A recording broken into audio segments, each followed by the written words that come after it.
ਅੱਜ ਅਸੀਂ ਸਟੱਡੀ ਕਰਾਂਗੇ ਕਲਾਸ 10th ਸਾਇੰਸ ਦਾ ਜੋ ਚੈਪਟਰ 13 ਹੈ magnetic effects of electric current. ਉਸ ਦਾ ਇੰਪੋਰਟੈਂਟ ਟੌਪਿਕ ਹੈ electric motor.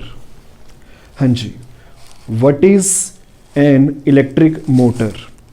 Electric motor is a rotating device which converts electrical energy into mechanical energy। यानी कि जो इलेक्ट्रिक मोटर है वो जो है कुछ इदा दा रोटेटिंग डिवाइस है जो इलैक्ट्रिकल एनर्जी नू कन्वर्ट करता है मकैनिकल एनर्जी दे विच। हुण इलैक्ट्रिकल एनर्जी दा मीनिंग की हुंदा है ते मकैनिकल एनर्जी दा मीनिंग की हुंदा है। देखो जो इलैक्ट्रिक मोटर है, अगर मैं सिंपल जो एग्जांपल लवां, जिवें घरां दे विच जो छत दे उपर ठीक है, छत ते जो सीलिंग फैन लग्या हुंदा है यानी कि जो इलैक्ट्रिक फैन हुंदा है उस दे विच इलैक्ट्रिक मोटर हुंदी है। जिवें ही असी स्विच ऑन करते हाँ तो करंट की सप्लाई जाती है, ठीक है, तो उस करंट की सप्लाई के थ्रू जो है मोटर जो है इलैक्ट्रिक फैन के अंदर जो हुंदी है वो जो है रोटेट करती है। तो हुण होया की है कि जो मोटर है ना उसने किया कि है इलैक्ट्रिक फैन के अंदर जो मोटर है, इलैक्ट्रिक फैन के अंदर जो मोटर है उसने जो इलैक्ट्रिकल एनर्जी उसनू मिली है उसनू जो है फैन नू रोटेट करवाने दे विच, ठीक है, कन्वर्ट कर दिता है। ठीक है, जो इलैक्ट्रिकल एनर्जी असी स्विच नू ऑन करके उस मोटर नू असी जो इलैक्ट्रिकल एनर्जी प्रोवाइड की है यानी कि दिती है उसनू जो है इलैक्ट्रिक मोटर ने चेंज कर दिता है यानी कि कन्वर्ट कर दिता है रोटेटिंग एनर्जी दे विच। क्योंकि जिवें ही असी करंट की सप्लाई ऑन करांगे जो फैन है वो रोटेट करना स्टार्ट कर देगा। तो फैन किस चीज़ के थ्रू जो है रोटेट कर रहा है, इलैक्ट्रिक मोटर के थ्रू कर रहा है। तो इलैक्ट्रिक मोटर जो है किस तो जो है उसने जो है काम करना स्टार्ट किया है जब उसनों असी करंट सप्लाई किया है। यानी कि इलैक्ट्रिक मोटर जो है वो इलैक्ट्रिकल एनर्जी नू जो है मकैनिकल एनर्जी दे विच, ठीक है, जो है कन्वर्ट कर देंदी है। मकैनिकल एनर्जी का मतलब होंदा है कि कोई भी जो है एक मकैनिकल वर्क होना, ठीक है, जिवें इत्थे रोटेशन जो है एक मकैनिकल वर्क है। ठीक है जी, तो हुण असी ये समझ लैंदे हां कि इहदे एग्जाम्पल्स यानी कि इत्थे जो इलैक्ट्रिक मोटर असी पढ़न जा रहे हाँ ये जो है किस किस जगह के उपर यूज़ होंदी है। तो ये इलैक्ट्रिक फैनस दे विच, रैफ्रिजरेटर्स दे विच, वाशिंग मशीनस दे विच, कंप्यूटर्स दे विच, MP3 प्लेयर दे विच, कई होर थावां ते भी जो है ये इलैक्ट्रिक मोटर जो है असी अपने घरां दे विच जो साडे घर दे विच वाटर नू हाई लैवल तक, ठीक है, ले जाण वाली जो मोटर लगी हुंदी है नीचे ग्राउंड लैवल के उपर, तो वो भी जो है इलैक्ट्रिक मोटर ही है। ठीक है, उस की है कि असी इलैक्ट्रिकल एनर्जी जो है देने हाँ, ठीक है, इनकी स्विच ऑन करके तो वो जो मोटर है रोटेट होंदी है, ठीक है, और उस दे थ्रू जो है प्रेशर के थ्रू जो है जो वाटर है वो जो है हाई लैवल तक ऊपर जो है टंकी तक जो है पहुँच जाता है। तो इलैक्ट्रिक मोटर के कई थावां ते जो है अलग अलग डिफरेंट यूजेस हैं। तो अज असी जो है इस इलैक्ट्रिक मोटर नू जो है चंगी तरह समझना है। यदि कंस्ट्रक्शन बारे पहला मैं जो है तुहानूं दसांगा कि इस दे अंदर किहड़े पार्ट्स हुंदे हैं, फिर असी गल करांगे इसकी वर्किंग के बारे। ठीक है, तो कंस्ट्रक्शन जो यदि कंस्ट्रक्शन के जो पार्ट्स हैं पहला जल्दी नाल जो है उन्हां पार्ट्स बारे जो है असी समझ लैंदे हां कि की कुछ हुंदा है इलैक्ट्रिक मोटर के अंदर। हाँ जी, इत्थे तुसी वेख सकते हो कि मैं जो है नॉर्थ और साउथ पोल, ठीक है, बनाए हैं मैगनेट दे। ठीक है, तो इन्हां दे विच जो है मैगनैटिक फील्ड प्रोड्यूस होएगा। तुहानूं पता है कि जो मैगनैटिक फील्ड लाइन्स की जो डायरैक्शन है वो जो है नॉर्थ पोल तो साउथ पोल वाल नूं हुंदी है। ठीक है, तो इस तो इलावा इहदे विच जो है ये जो है इंसुलेटेड कॉपर वायर की जो है एक रैक्टेंगुलर जो है कोयल असी रखी है। तो ये जो कोयल है ABCD ये जो है रैक्टेंगुलर शेप दी है। तो ये कोयल जो है नीचे अपने एंड्स ते जो है ये जो है इन्हां दो हाफ्स दे नाल इन्हां नूं असीं कहने हैं टू हाफ्स। ठीक है, टू हाफ्स या फिर स्प्लिट रिंग्स, इन्हां दा काम की है यानी कि ये किस वास्ते यूज़ होणगे ये जो है मैं तुहानूं दसांगा अगे। ठीक है, हाँ जी, ये जो है रैक्टेंगुलर कोयल है जो कि इंसुलेटेड कॉपर वायर की बनी हुई है। ਤੇ ਇਹ ਰੈਕਟੈਂਗੂਲਰ ਕੋਇਲ ਜੋ ਹੈ ਐਂਡਸ ਦੇ ਉੱਪਰ ਜੋ ਹੈ ਇਹਨਾਂ ਟੂ ਹਾਫਸ ਦੇ ਨਾਲ ਜਾਂ ਫਿਰ ਇਹ ਕਹਿ ਸਕਦੇ ਹਾਂ ਕਿ ਸਪਲਿਟ ਰਿੰਗ ਦੇ ਨਾਲ ਜੁੜੀ ਹੋਈ ਹੈ। ਠੀਕ ਹੈ, ਇਹ ਦੇਖ ਲਓ ਇੱਥੇ ਜੋ ਹੈ ਇਹ ਸਪਲਿਟ ਰਿੰਗ ਦੇ ਨਾਲ ਜੁੜੀ ਹੋਈ ਹੈ। ਸਪਲਿਟ ਰਿੰਗ P ਦੇ ਨਾਲ ਇਹ ਵਾਲੀ ਕੋਇਲ ਦਾ ਸਿਰਾ ਜੋ ਹੈ ਜੁੜਿਆ ਹੋਇਆ ਹੈ ਤੇ ਸਪਲਿਟ ਰਿੰਗ Q ਦੇ ਨਾਲ ਜੋ ਹੈ ਇਸ ਕੋਇਲ ਦਾ ਇਹ ਵਾਲਾ ਸਿਰਾ ਜੋ ਹੈ ਜੁੜਿਆ ਹੋਇਆ ਹੈ। ਹਾਂਜੀ, ਇਹ ਜੋ X और Y है ਇਹ ਜੋ ਹੈ ਕਾਰਬਨ ਦੇ ਬ੍ਰਸ਼ਿਜ਼ ਹਨ। ਠੀਕ ਹੈ, X और Y ਜੋ ਹੈ ਕਾਰਬਨ ਦੇ ਬ੍ਰਸ਼ਿਜ਼ ਹਨ। ਤੇ ਇੱਥੇ ਇੱਕ ਗੱਲ ਦੱਸਣ ਵਾਲੀ ਹੈ ਕਿ ਜੋ ਇਹ ਸਪਲਿਟ ਰਿੰਗ ਹੈ ਇਸ ਦਾ ਜੋ ਅੰਦਰ ਵਾਲਾ ਹਿੱਸਾ ਹੈ ਯਾਨੀ ਕਿ ਇਹ ਵਾਲਾ ਹਿੱਸਾ, ਠੀਕ ਹੈ, ਇਹ ਇਨਸਾइड जो है सप्लिट रिंग यानी कि अंदर तो जो है ये इंसुलेटेड है और बाहर तो जो है एक कंडक्टिंग है, यानी कि ਇਹਦਾ ਬਾਹਰ ਵਾਲਾ ਜੋ ਹਿੱਸਾ ਹੈ ਉਹ ਜੋ ਹੈ ਕੰਡਕਟਿੰਗ ਹੈ। ਕੰਡਕਟਿੰਗ ਦਾ ਮਤਲਬ ਇਹ ਹੁੰਦਾ ਹੈ ਕਿ ਇਸ ਦੇ ਵਿੱਚੋਂ ਕਰੰਟ ਫਲੋ ਕਰ ਸਕਦਾ ਹੈ ਬਟ ਸਿਰਫ ਬਾਹਰ ਵਾਲੇ ਹਿੱਸੇ ਦੇ ਵਿੱਚ। ਜੋ ਅੰਦਰ ਵਾਲਾ ਹਿੱਸਾ ਹੈ ਉਹ ਜੋ ਹੈ ਇਨਸੂਲੇਟਿਡ ਹੈ। ਇਨਸੂਲੇਟਿਡ ਦਾ ਮਤਲਬ ਇਹ ਹੈ ਕਿ ਇਸ ਦੇ ਵਿੱਚ ਕਰੰਟ ਜੋ ਹੈ ਫਲੋ ਨਹੀਂ ਕਰ ਸਕਦਾ ਅੰਦਰ ਵਾਲੇ ਹਿੱਸੇ ਦੇ ਵਿੱਚ। ਠੀਕ ਹੈ, ਸੇਮ ਜੋ ਹੈ Q जो ਸਪਲਿਟ ਰਿੰਗ ਹੈ ਇਸ ਦਾ ਬਾਹਰ ਵਾਲਾ ਜੋ ਹਿੱਸਾ ਹੈ ਉਹ ਜੋ ਹੈ ਕੰਡਕਟਿੰਗ ਹੈ, ਕਰੰਟ ਫਲੋ ਕਰ ਸਕਦਾ ਹੈ ਤੇ ਅੰਦਰ ਵਾਲਾ ਹਿੱਸਾ ਜੋ ਹੈ ਉਹ ਜੋ ਹੈ ਇਨਸੂਲੇਟਿਡ ਹੈ ਔਰ ਕਨੈਕਟਿਡ ਹੈ ਇਸ ਐਕਸਲ ਦੇ ਨਾਲ। ਅਸੀਂ ਜੋ ਹੈ ਇਸ ਰੈਕਟੈਂਗੂਲਰ ਕੋਇਲ ਨੂੰ ਰੋਟੇਟ ਕਰਵਾਉਣਾ ਹੈ ਕਿਉਂਕਿ ਜਦੋਂ ਇਹ ਰੈਕਟੈਂਗੂਲਰ ਕੋਇਲ ਜੋ ਹੈ ਜਦੋਂ ਇਹ ਰੋਟੇਟ ਕਰੇਗੀ ਤਾਂ ਉਸ ਦੇ ਨਾਲ ਇਹ ਜੋ ਹੈ ਐਕਸਲ ਰੋਟੇਟ ਕਰੇਗਾ ਤੇ ਇਸੇ ਦੇ ਥਰੂ ਜੋ ਹੈ ਅਸੀਂ ਇਲੈਕਟ੍ਰੀਕਲ એનર્ਜੀ ਨੂੰ ਜੋ ਹੈ ਮਕੈਨੀਕਲ એનર્ਜੀ ਦੇ ਵਿੱਚ ਕਨਵਰਟ ਕਰਾਂਗੇ। ਹਾਂਜੀ, ਇਸ ਤੋਂ ਇਲਾਵਾ ਇਹ ਜੋ ਹੈ ਕਾਰਬਨ ਬ੍ਰਸ਼ਿਜ਼ ਹਨ ਤੇ ਇਹ ਕਾਰਬਨ ਬ੍ਰਸ਼ਿਜ਼ ਜੋ ਹੈ ਇਹ ਜੋ ਹੈ ਮੂਵ ਨਹੀਂ ਕਰ ਸਕਦੇ, ਇਹ ਜੋ ਹੈ ਸਟੇਸ਼ਨਰੀ ਹਨ। ਸਟੇਸ਼ਨਰੀ ਦਾ ਮੀਨਿੰਗ ਇਹ ਹੁੰਦਾ ਹੈ ਕਿ ਇਹ ਜੋ ਹੈ ਆਪਣੀ ਪੋਜੀਸ਼ਨ ਦੇ ਉੱਪਰ ਫਿਕਸਡ ਹਨ, ਯਾਨੀ ਕਿ ਇਹ X ਔਰ Y ਇਹ ਰੋਟੇਟ ਨਹੀਂ ਕਰਨਗੇ ਤੇ ਇਹ ਦੋਵੇਂ ਵੀ ਜੋ ਹੈ ਕੰਡਕਟਿੰਗ ਯਾਨੀ ਕਿ ਕਾਰਬਨ ਬ੍ਰਸ਼ਿਜ਼ ਹਨ। ਕੰਡਕਟਿੰਗ ਦਾ ਮਤਲਬ ਕਿ ਇਹਨਾਂ ਦੇ ਵਿੱਚੋਂ ਵੀ ਜੋ ਹੈ ਕਰੰਟ ਫਲੋ ਕਰ ਸਕਦਾ ਹੈ। ਹਾਂਜੀ, ਨੀਚੇ ਇੱਥੇ ਜੋ ਹੈ ਬੈਟਰੀ ਹੈ ਤੇ ਇੱਥੇ ਜੋ ਹੈ ਕੀ ਹੈ। ਠੀਕ ਹੈ, ਇਸ ਨੂੰ ਕੀ ਨੂੰ ਅਸੀਂ ਪ੍ਰੈਸ ਕਰਾਂਗੇ ਤਾਂ ਕਰੰਟ ਜੋ ਹੈ ਬੈਟਰੀ ਦੇ ਥਰੂ ਜੋ ਹੈ ਫਲੋ ਕਰੇਗਾ। ਠੀਕ ਹੈ, ਇਸ ਡਾਇਰੈਕਸ਼ਨ ਦੇ ਵਿੱਚ ਫਲੋ ਕਰੇਗਾ ਤੇ ਇਸ ਤੋਂ ਫਲੋ ਕਰਦੇ ਹੋਏ ਇਹ ਜੋ ਹੈ X ਬ੍ਰਸ਼ ਤੱਕ ਆਏਗਾ ਤੇ X ਬ੍ਰਸ਼ ਹੈ ਇਹ ਜੋ ਹੈ ਕੰਡਕਟਿੰਗ ਹੈ। ਠੀਕ ਹੈ, ਹਾਂਜੀ, ਹੁਣ X ਬ੍ਰਸ਼ ਤੋਂ ਜੋ ਹੈ ਇਹ ਕਰੰਟ ਇਹ ਜੋ ਸਪਲਿਟ ਰਿੰਗ ਹੈ ਇਸ ਦੇ ਵਿੱਚ ਐਂਟਰ ਕਰੇਗਾ। ਸਪਲਿਟ ਰਿੰਗ ਤੋਂ ਜੋ ਇਹ ਕਰੰਟ ਹੈ ਅੱਗੇ ਇਸ ਰੈਕਟੈਂਗੂਲਰ ਕੋਇਲ ਦੇ ਵਿੱਚ ਜੋ ਹੈ ਮਤਲਬ ਫਲੋ ਕਰੇਗਾ। ਠੀਕ ਹੈ ਜੀ, ਤੇ ਹੁਣ ਕੁਐਸਚਨ ਇਹ ਆਂਦਾ ਹੈ ਕਿ ਸਪਲਿਟ ਰਿੰਗਸ ਨੂੰ ਇੱਥੇ ਲਗਾਉਣ ਦੀ ਜ਼ਰੂਰਤ ਕਿਉਂ ਪਈ ਹੈ, ਤਾਂ ਜ਼ਰਾ ਧਿਆਨ ਨਾਲ ਸਮਝਣਾ। ਅਗਰ ਅਸੀਂ ਇਹ ਸਪਲਿਟ ਰਿੰਗਸ ਦਾ ਯੂਜ਼ ਨਾ ਕਰਦੇ, ਠੀਕ ਹੈ, ਤਾਂ ਉਸ ਕੇਸ ਦੇ ਵਿੱਚ ਕੀ ਹੋਣਾ ਸੀ ਕਿ ਜਦੋਂ ਇਸ ਰੈਕਟੈਂਗੂਲਰ ਕੋਇਲ ਨੇ ਰੋਟੇਟ ਕਰਨਾ ਹੈ ਤਾਂ ਉਸ ਦੇ ਨਾਲ ਜੋ ਹੈ ਐਜ਼ਿਊਮ ਕਰ ਲਓ ਕਿ ਇੱਥੇ ਸਪਲਿਟ ਰਿੰਗਸ ਨਹੀਂ ਹੈ, ਇੱਥੇ ਜੋ ਹੈ ਵਾਇਰ लगी हुई है। ठीक है, इस जगह ਦੇ ਉੱਪਰ ਜੋ ਹੈ ਸਪਲਿਟ ਰਿੰਗਸ ਨਹੀਂ ਹੈ, ਇਸ ਜਗ੍ਹਾ ਦੇ ਉੱਪਰ ਜੋ ਹੈ ਵਾਇਰ लगी हुई है। ਤਾਂ ਉਸ ਕੇਸ ਦੇ ਵਿੱਚ ਕੀ ਹੋਏਗਾ ਕਿ ਜਦੋਂ ਇਹ ਰੈਕਟੈਂਗੂਲਰ ਕੋਇਲ ਰੋਟੇਟ ਕਰੇਗੀ ਤਾਂ ਇਹ ਵਾਲੀ ਜੋ ਵਾਇਰਸ ਲੱਗੀਆਂ ਹੋਈਆਂ ਹੈ ਇਹ ਵਾਇਰਸ ਵੀ ਜੋ ਹੈ ਰੋਟੇਟ ਕਰਨਗੀਆਂ। ਠੀਕ ਹੈ, ਔਰ ਅਲਟੀਮੇਟਲੀ ਇਹ ਵਾਇਰਸ ਜੋ ਹੈ ਆਪਸ ਦੇ ਵਿੱਚ ਜੋ ਹੈ ਇਕੱਠੀ ਹੋ ਜਾਣਗੀਆਂ ਯਾਨੀ ਕਿ ਉਲਝ ਜਾਣਗੀਆਂ। ਤਾਂ ਇਸੇ ਚੀਜ਼ ਨੂੰ ਅਵੋਇਡ ਕਰਨ ਵਾਸਤੇ ਅਸੀਂ ਜੋ ਹੈ ਸਪਲਿਟ ਰਿੰਗਸ ਦਾ ਯੂਜ਼ ਕੀਤਾ ਹੈ। ਤੇ ਇਸ ਤੋਂ ਇਲਾਵਾ ਸਪਲਿਟ ਰਿੰਗਸ ਦਾ ਅੱਗੇ ਜੋ ਹੈ ਕੁਝ ਇੱਕ ਇੰਪੋਰਟੈਂਟ ਫੰਕਸ਼ਨ ਵੀ ਅਸੀਂ ਪੜਾਂਗੇ। ਠੀਕ ਹੈ, ਜਿਸ ਕਰਕੇ ਉਹਨਾਂ ਨੂੰ ਜੋ ਹੈ ਕੋਮੂਟੇਟਰ ਵੀ ਕਿਹਾ ਜਾਂਦਾ ਹੈ ਤੇ ਉਹ ਜੋ ਹੈ ਅਸੀਂ ਵਰਕਿੰਗ ਦੇ ਵਿੱਚ ਸਟੱਡੀ ਕਰਾਂਗੇ। ਹਾਂਜੀ, ਤਾਂ ਇਹ ਤਾਂ ਸੀ ਕੰਸਟਰਕਸ਼ਨ ਦੇ ਪਾਰਟਸ। ਠੀਕ ਹੈ, ਇਸ ਤੋਂ ਇਲਾਵਾ ਅਸੀਂ ਫਲੈਮਿੰਗਸ ਲੈਫਟ ਹੈਂਡ ਰੂਲ ਇਸ ਦੇ ਵਿੱਚ ਯੂਜ਼ ਕਰਨਾ ਹੈ। ਫਲੈਮਿੰਗਸ ਲੈਫਟ ਹੈਂਡ ਰੂਲ ਕੀ ਹੁੰਦਾ ਹੈ ਇਹ ਮੈਂ ਤੁਹਾਨੂੰ ਅੱਗੇ ਦੱਸਾਂਗਾ। ਠੀਕ ਹੈ, ਇੱਥੇ ਮੈਂ ਜੋ ਹੈ ਉਸ ਦਾ ਡਾਇਗਰਾਮ ਬਣਾ ਰੱਖਿਆ ਹੈ। ਹਾਂਜੀ, ਤਾਂ ਚਲੋ ਜੀ ਹੁਣ ਸਟੱਡੀ ਕਰਦੇ ਹਾਂ ਇਸ ਦੀ ਵਰਕਿੰਗ ਨੂੰ, ਯਾਨੀ ਕਿ ਇਲੈਕਟ੍ਰਿਕ ਮੋਟਰ ਜੋ ਹੈ ਕਿੱਦਾਂ ਵਰਕ ਕਰਦੀ ਹੈ।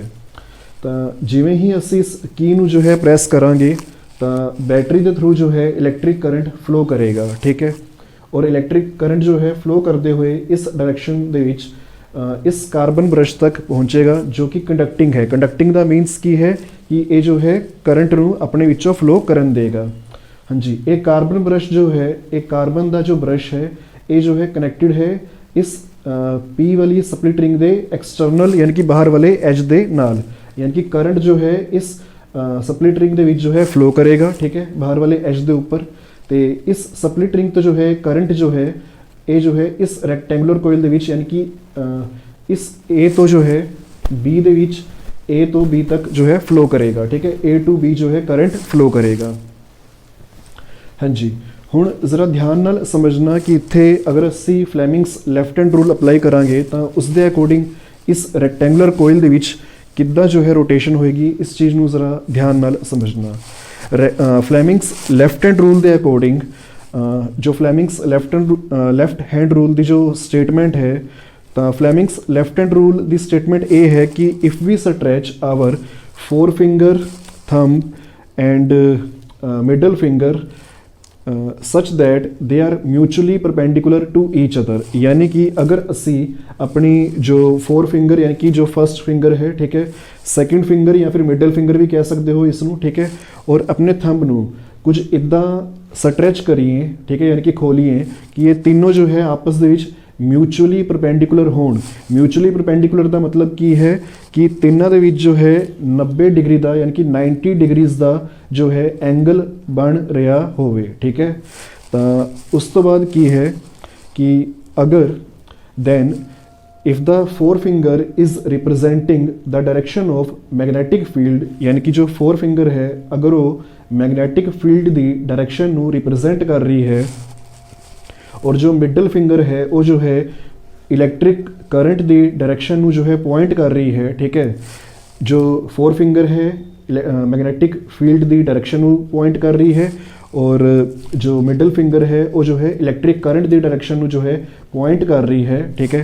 तो साडा थंब जो है उस कंडक्टर के ऊपर जो फोर्स लग रहा है, ठीक है, उस कंडक्टर के ऊपर जो फोर्स लग रहा है या फिर कंडक्टर का मोशन किस डायरेक्शन ਦੇ ਵਿੱਚ ਹੋਏਗਾ उसनू जो है साडा थंब पॉइंट करेगा। इस रूल ਨੂੰ जो है मैं ਤੁਹਾਨੂੰ ਇੱਥੇ अप्लाई करके दिखाना हाँ। हाँ जी, ਹੁਣ ਸਾਨੂੰ पता है कि जो मैग्नेटिक फील्ड लाइन्स ਹਨ ਉਹਨਾਂ ਦੀ डायरेक्शन जो है वो north pole to south pole ਵੱਲ ਨੂੰ ਹੁੰਦੀ है, यानी कि मैग्नेटिक फील्ड की डायरेक्शन इस साइड ਨੂੰ है, ठीक है। तो ਅਸੀਂ जिमें ही की नू प्रेस किया है, ठीक है, बैटरी के थ्रू जो है ये जो है बैटरी का पॉजिटिव टर्मिनल है, ये जो है नैगेटिव टर्मिनल है, तो बैटरी के थ्रू जो है करंट जो है फ्लो करना स्टार्ट हो गया। कार्बन ब्रश तो होंदे हुए स्प्लिट रिंग तो ये जो करंट है ये जो है रैक्टेंगुलर कोयल दे विच आ गया है, ठीक है। तो रैक्टेंगुलर कोयल दे विच एक करंट की डायरेक्शन है ए टू बी, ओके। तो मैग्नेटिक फील्ड की जो डायरेक्शन है वो है नॉर्थ टू साउथ। हाँ जी, ਹੁਣ ਇਹ जो है मैग्नेटिक फील्ड लाइन्स सन, जो ये 1 2 3 4 ये जो है मैग्नेटिक फील्ड लाइन्स सन। तो मैं तुहानू दस्सिया है कि फ्लैमिंग्स लैफ्ट हैंड रूल के अकॉर्डिंग कि अगर साडी फोर फिंगर रिप्रजेंट कर रही है मैग्नेटिक फील्ड की डायरेक्शन नू, यानी कि ये जो है इस साइड नू है, ठीक है, और जो करंट है करंट की डायरेक्शन नू साडी मिडल फिंगर जो है दसेगी, ठीक है। तो मिडल फिंगर जो है इस साइड नू है, देखो ज़रा करंट जो है वो ए टू बी है, यानी कि ए रहा मैग्नेटिक फील्ड फोर फिंगर दस रही है, तो इलैक्ट्रिक करंट जो है वो जो है अपवर्ड डायरेक्शन के विच है।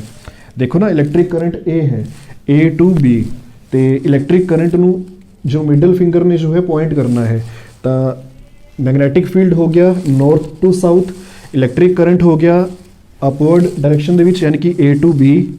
तो ਹੁਣ ਇਸ ਦੇ ਅਕੋਰਡਿੰਗ देखिए तो जो साडा थंब है वो जो है इनवर्ड नू, ठीक है, वो जो है इनवर्ड वाली साइड नू जो है पॉइंट कर रहा है, यानी कि अंदर वाली साइड नू जो है साडा थंब जो है पॉइंट कर रहा है। इट मीन्स कि जो ए बी वाली साइड है ये जो है इनवर्ड नू यानी कि अंदर नू जो है मूव करेगी, ठीक है। इस तो बाद देखो करंट जो है बी सी ਦੇ ਵਿੱਚ जो है फ्लो करेगा, यानी कि बी टू सी फ्लो करेगा। ਹੁਣ इस केस ਦੇ ਵਿੱਚ ਕੀ है कि जो करंट की डायरेक्शन है यानी कि बी टू सी और मैग्नेटिक फील्ड लाइन्स की जो डायरेक्शन है यानी कि नॉर्थ टू साउथ, यानी कि ये दोवें जो है ए है मैग्नेटिक फील्ड की डायरेक्शन और ए जो है करंट की डायरेक्शन, तो ये दोवें जो है सेम हो गई हैं, ठीक है, ये दोवें जो है पैरेलल हो गई हैं। इस केस ਦੇ ਵਿੱਚ जो है कोई भी फोर्स जो है एक्ट नहीं करेगा, क्योंकि इस केस ਦੇ ਵਿੱਚ बी टू सी ਦੇ ਵਿੱਚ जो करंट है इलैक्ट्रिक करंट और मैग्नेटिक फील्ड लाइन्स की जो डायरेक्शन है वो जो है दोवां दी सेम है, ठीक है, यानी कि दोवें जो है पैरेलल हो गए हैं। इलैक्ट्रिक करंट और जो मैग्नेटिक फील्ड की जो डायरेक्शन है वो दोवें जो है सेम हैं, पैरेलल हैं। ਤੇ ਇਸ ਕੇਸ ਦੇ ਵਿੱਚ ਜੋ ਫੋਰਸ ਹੈ ਉਹ ਐਕਟ ਨਹੀਂ ਕਰੇਗਾ। ਹਾਂਜੀ, ਹੁਣ ਅਸੀਂ ਆਨੇ ਹਾਂ C2D। C2D ਦੇ ਵਿੱਚ ਕੀ ਹੋਏਗਾ, ਜ਼ਰਾ ਧਿਆਨ ਨਾਲ ਸਮਝਣਾ ਕਿ ਇਹ ਹੈ ਮੇਰਾ ਲੈਫਟ ਹੈਂਡ, ਠੀਕ ਹੈ, ਕਿਉਂਕਿ ਫਲੈਮਿੰਗਸ ਲੈਫਟ ਹੈਂਡ ਰੂਲ ਦੇ ਅਕੋਰਡਿੰਗ ਅਸੀਂ ਜੋ ਹੈ ਇਸ ਨੂੰ ਜੋ ਹੈ ਦੇਖ ਰਹੇ ਹਾਂ ਕਿ ਇੱਥੇ ਜੋ ਕੰਡਕਟਰ ਦੀ ਡਾਇਰੈਕਸ਼ਨ ਹੈ ਉਹ ਕਿਸ ਸਾਈਡ ਨੂੰ ਹੋਏਗੀ। ਕੰਡਕਟਰ ਕੀ ਹੈ, ਇੱਥੇ ਜੋ ਰੈਕਟੈਂਗੂਲਰ ਕੋਇਲ ਹੈ ਇਹ ਜੋ ਹੈ ਕੰਡਕਟਰ ਹੈ। ਕੰਡਕਟਰ ਦਾ ਮਤਲਬ ਕੀ ਹੁੰਦਾ ਹੈ ਕਿ ਜਿਸ ਦੇ ਵਿੱਚੋਂ ਇਲੈਕਟ੍ਰਿਕ ਕਰੰਟ ਫਲੋ ਕਰ ਰਿਹਾ ਹੈ। ਹਾਂਜੀ, ਹੁਣ ਇਸ ਦੇ ਅਕੋਰਡਿੰਗ ਅਗਰ ਚਲੀਏ ਤਾਂ C2D ਦੇ ਵਿੱਚ ਜੋ फोर्स लगेगा C2D आर्म के ऊपर, ठीक है। जो AB है ये जो है एक आर्म है, ठीक है। जो CD है ये जो है सेकंड आर्म है। किस दी आर्म है, रैक्टेंगुलर कोइल ABCD दी आर्म है। हाँ जी, हुण इस दे अकॉर्डिंग अगर असी चलिए तो देखो मैग्नेटिक फील्ड जो मैग्नेटिक फील्ड है, पहला असी फ्लेमिंग्स लेफ्ट हैंड रूल के अकॉर्डिंग जो फोर फिंगर है, मिडल फिंगर है और जो थंब है, इन्हां तीनों जो है स्ट्रैच कर लैंदे हाँ ताकि ये तीनों जो है म्यूचुअली परपेंडिकुलर होण। हाँ जी, इस तो बाद हुण जो फोर फिंगर है वो तो मैग्नेटिक फील्ड लाइनस की डायरेक्शन को रिप्रेजेंट कर रही है, ठीक है। तो हुण करंट जो है वो जो है C2D है, यानी कि करंट की डायरेक्शन जो है वो डाउनवर्ड है। तो इस केस के अंदर जो थंब है वो जो है आउटवर्ड है, आउटवर्ड यानी कि बाहर वाली साइड पे है। इट मीन्स कि जो CD साइड है इस दे ऊपर जो फोर्स लग रहा होएगा, ठीक है, वो फोर्स जो है आउटवर्ड साइड पे होएगा, ठीक है, यानी कि बाहर वाली डायरेक्शन दे विच होएगा। तो ये जो है मैं बनाया भी होया है figure Fleming's left hand rule का। जो मिडल फिंगर है वो इलैक्ट्रिक करंट नूं रिप्रेजेंट करती है, जो फोर फिंगर है फील्ड मैग्नेटिक फील्ड नूं रिप्रेजेंट करती है, तो जो थंब हुंदा है वो जो है मोशन नूं। मोशन किस दा मोशन, कंडक्टर दा मोशन, ठीक है, यानी कि जिस साइड ते फोर्स लग रहा है। हाँ जी, हुण जो फोर्स दी डायरेक्शन है वो जो है बाहर नूं है, यानी कि आउटवर्ड नूं है, तो इधर जो है वो इनवर्ड सी। तो इस केस दे विच की होएगा कि जिवें मान लो कि एज्यूम कर लो कि ये जो है रैक्टेंगुलर कोइल है, तो इधर जो है AB आर्म है और इधर जो है CD आर्म है। तो AB आर्म के ऊपर जो फोर्स लग रहा है वो इनवर्ड है, यानी कि अंदर नू है, ठीक है। और जो CD आर्म है इसके ऊपर जो फोर्स लग रहा है वो जो है आउटवर्ड है, यानी कि बाहर नू है। तो ये जो है रोटेट करेगी, ठीक है। देखो इस तरह जो है रोटेशन होएगी, ठीक है। तो रोटेशन कब तक होएगी, देखो हाफ रोटेशन होएगी ये इस तरह, ठीक है। हाँ जी, यानी कि जो AB आर्म है वो इस साइड आ जाएगी और जो CD आर्म है वो जो है इस साइड आ जाएगी। इस तो बाद जब AB आर्म उस साइड पहुंच गई है और CD आर्म इस साइड आ गई है, मैं जो है उधर ड्रा कर रखा है, तुसी वेख सकते हो। बट इत्थे जो है हुण एक चीज़ दसनी है। हाँ जी, हुण ये जो रैक्टेंगुलर कोइल है इस दे ये जो रैक्टेंगुलर कोइल है इस दे दोनों हिस्से, दोनों सिरे, सिरे तो मतलब है कि एंड्स, ठीक है। रैक्टेंगुलर कोइल दा ए वाला एंड जुड़िया होया सी Q स्प्लिट रिंग दे नाल, ते ए वाला जो एंड है ये जुड़िया होया है, यानी कि ए वाला जो सिरा है रैक्टेंगुलर कोइल दा एंड ये जुड़िया होया है P स्प्लिट रिंग दे नाल। हुण देखो ज़रा कि जदों ये रैक्टेंगुलर कोइल रोटेट करेगी, ठीक है, जदों ये रैक्टेंगुलर कोइल रोटेट करेगी तो उस दे नाल की होएगा कि जो ये स्प्लिट रिंग है, जो P और Q स्प्लिट रिंग है, ये दोवें भी जो है रोटेट करनगियां, ठीक है। ज़रा ध्यान नाल देखना कि जो P वाली स्प्लिट रिंग है वो जो है नीचे नू, यानी कि इस साइड नू जो है जाएगी, और जो Q वाली स्प्लिट रिंग है वो जो है ऊपर नू इस साइड नू वापस आएगी, ठीक है। जो P वाली स्प्लिट रिंग है वो जो है रोटेट करेगी इस AB आर्म दे नाल। देखो ये जो है P वाली स्प्लिट रिंग जो है नीचे जाएगी, ये इस साइड नू, ठीक है, नीचे, ठीक है। और जो Q वाली स्प्लिट रिंग है ये जो है इस साइड नू ऊपर नू आएगी, ठीक है। जो CD दे नाल जुड़ी हुई Q वाली स्प्लिट रिंग है ये जो है इस साइड नू ऊपर नू आएगी। हाँ जी, तो हुण असी आ जाने हैं जी इस फिगर दे ऊपर। ये जो है मैं रफली फिगर बना रखा है कि जदों हाफ रोटेशन हो गई है, यानी कि जो AB आर्म है उस साइड पे आ गई है, ठीक है, और जो CD आर्म है, ठीक है, वो जो है इस साइड पे आ गई है, ठीक है, हाफ रोटेशन तो बाद। तो उस तो बाद की होएगा ये असी समझना है। हाँ जी, हुण अगर असी वेखिए तो जो नॉर्थ टू साउथ है, यानी कि मैग्नेटिक फील्ड तो सेम है, ठीक है, यानी कि इसी साइड नू है, ओके। हाँ जी।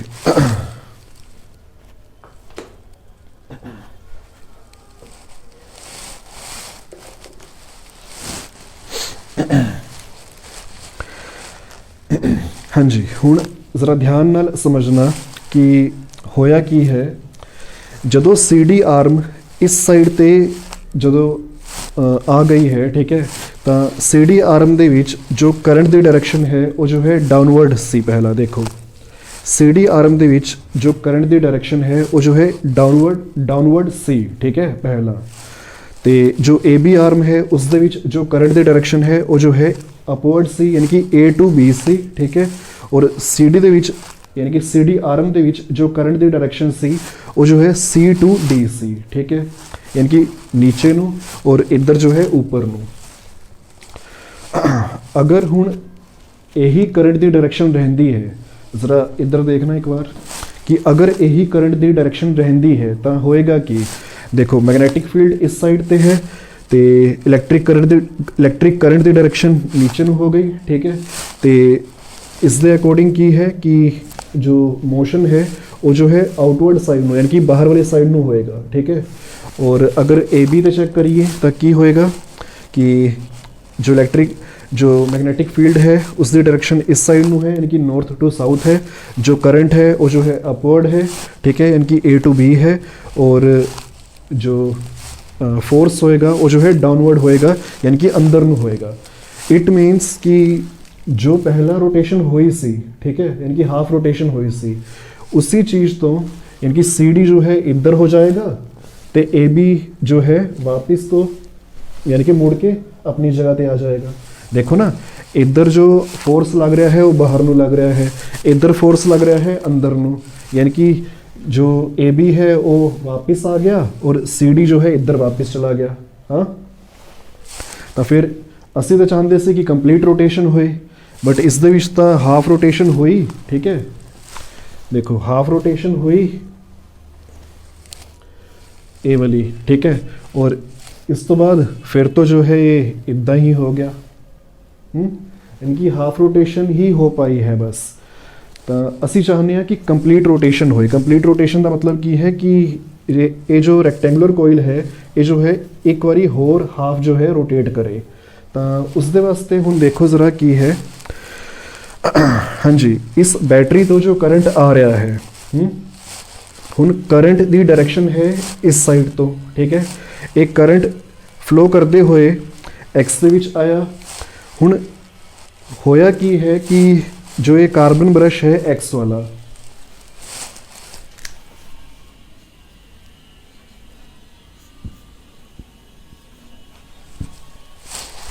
हाँ जी, ये जो कार्बन ब्रश है एक्स वाला, तो हुण देखो जदों ये रैक्टेंगुलर कोइल रोटेट हुई है उस दे नाल ये दोवें स्प्लिट रिंग्स भी रोटेट हुई ने, यानी कि क्यू वाली स्प्लिट रिंग इस साइड पे आ गई है, पी वाली स्प्लिट रिंग इस साइड पे आ गई है।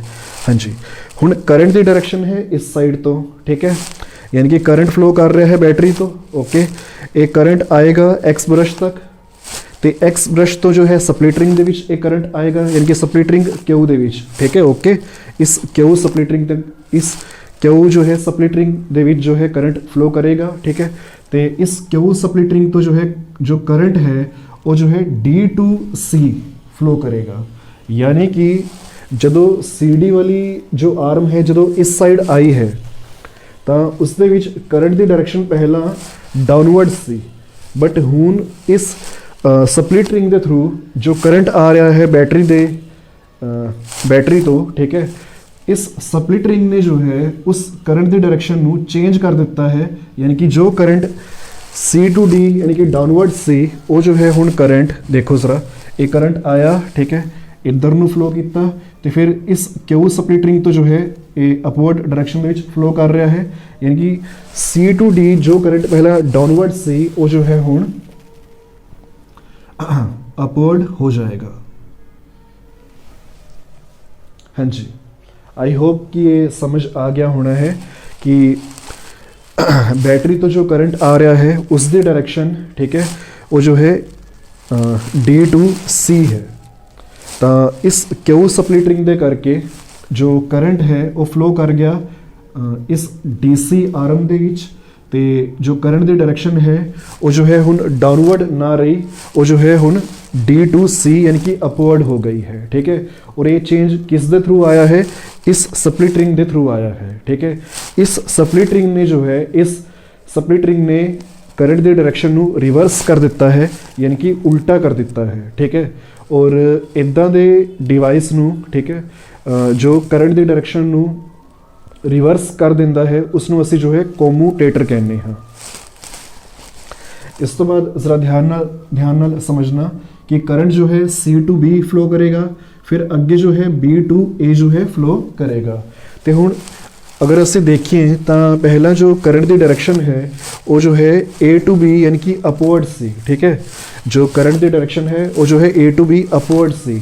तो हुण इत्थे अपवर्ड में शो की हुई है, बट ज़रा ध्यान नाल समझो कि पहला करंट A इदा फ्लो किया है यानी कि D टू C, इस तो बाद C टू B फ्लो करेगा, फिर करंट जो है वो जो है B टू A फ्लो करेगा। जो करंट है वो जो है B टू A फ्लो करेगा।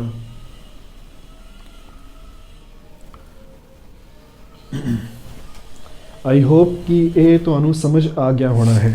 यानी कि इत्थे जो ये क्यू स्प्लिट रिंग है जिस दे थ्रू जो करंट है वो D टू C गया है, तो उसने जो C टू D वाला जो पहले वाला करंट से डाउनवर्ड डायरेक्शन वाला उसनों जो है चेंज कर दिता है, उसकी डायरेक्शन ਨੂੰ रिवर्स कर दिता है। और ये किस ने किया है या फिर किस दे थ्रू होया है, ये जो है स्प्लिट रिंग क्यू दे थ्रू होया है। यानी कि स्प्लिट रिंग ने करंट की डायरेक्शन ਨੂੰ ਇੱਥੇ जो है रिवर्स किया है, और इदा दे रोटेटिंग इदा दे डिवाइस ਨੂੰ जो करंट की डायरेक्शन ਨੂੰ रिवर्स कर सकता है उसनों ਅਸੀਂ जो है कोमूटेटर भी कहने हाँ। इट मीनस कि स्प्लिट रिंग ਨੂੰ कोमूटेटर भी किया जा सकता है। हाँ जी, अगर मैं इस ते अगर Fleming's left hand rule apply करके देखा तो देखो मैग्नेटिक फील्ड ਨੂੰ 4 फिंगर रिप्रेजेंट कर रही है, और हुण D टू C जो है जो करंट है, ठीक है, अपवर्ड डायरेक्शन दे विच है, तो जो फोर्स लगेगा वो जो है डाउनवर्ड होएगा। देखो ना, फ्लैमिंग्स लेफ्ट हैंड रूल के अकॉर्डिंग ये जो है मैग्नेटिक फील्ड ਨੂੰ रिप्रेजेंट कर रही है, ठीक है, 4 फिंगर। जो मिडल फिंगर है वो जो है इलैक्ट्रिक करंट की डायरेक्शन को रिप्रेजेंट कर रही है, और जो थंब है, ठीक है, वो जो है इस CD आर्म के ऊपर जो फोर्स है, ठीक है, यानी कि इस CD आर्म का मोशन किस डायरेक्शन के होएगा वो जो है थंब दसेगा। तो देखो ज़रा, ठीक है, यानी कि CD आर्म के ऊपर जो फोर्स लगेगा वो डाउनवर्ड लगेगा, यानी कि इस साइड में लगेगा, ठीक है। पहला CD आर्म के ऊपर जो फोर्स लग रहा सी वो अपवर्ड सी, यानी कि बाहर ਨੂੰ सी, ਤੁਹਾਨੂੰ याद होएगा।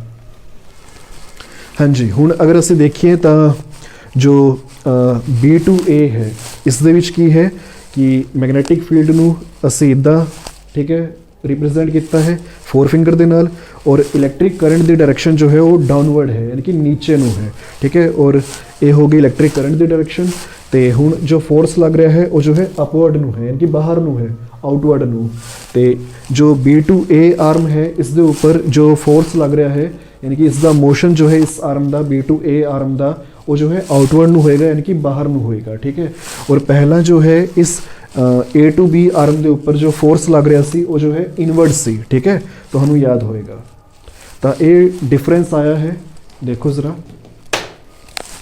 अगर रैक्टेंगुलर कोइल पहला इधर रोटेट कर रही सी, ठीक है, और CD आर्म इधर आ गई, AB आर्म इधर आ गई, तो हुण असी चाहते हैं कि जो AB आर्म है, ठीक है, और AB आर्म के ऊपर आउटवर्ड लगे, ठीक है, और CD आर्म के ऊपर डाउनवर्ड लगे, यानी कि इनवर्ड लगे फोर्स। तो यही चीज़ उधर हो रही है, CD आर्म के ऊपर इनवर्ड लग रहा है फोर्स, ठीक है, ये तुम देख सकते हो, इनवर्ड लग रहा है फोर्स।